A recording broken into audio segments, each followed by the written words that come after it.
La pépite que je vous ai dénichée ce mois-ci pour FIP et la Fnac, c'est Savage Times, le nouvel album du guitariste Hani El Khatib, dont on écoute un morceau là, Gonna Die Alone. Hani El Khatib, c'est un guitariste-chanteur qu'on a découvert il y a 6 ans. Il nous proposait un rock assez garage, assez brut, avec un petit côté 50s quand même, un peu Elvis skater, on va dire. Et puis d'année en année, d'album en album, il est arrivé vers un rock un peu plus classique, s'autorisant de nouveaux instruments, de nouveaux musiciens qui l'accompagnent maintenant sur scène. Et on en arrive à cet album, Savage Times, qui est donc son 4e album, plus qu'un album, qui est une sorte de compilation d'une série de EP. Les EP sont des mini-albums, donc il y a 5 EP sur ce disque, plus 4 inédits, et ça donne donc ce Savage Times. Ce disque, il a une genèse un peu particulière. Tout est parti d'un concert annulé d'Hani El Khatib, c'était à Paris en novembre 2015.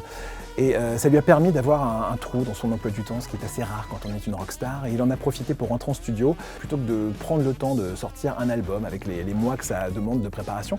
Il a préféré enregistrer chaque titre quand ils arrivaient. Composition, enregistrement pour chacun des titres. Et c'est ce qui a permis la sortie tout au long de l'année 2016 de ces 5 EP.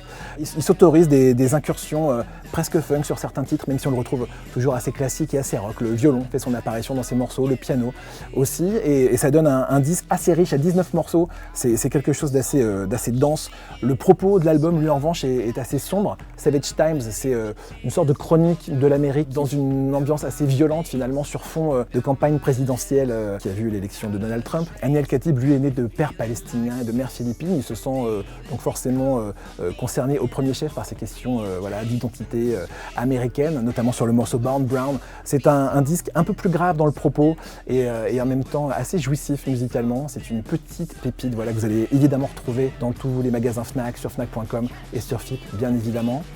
Précipitez-vous.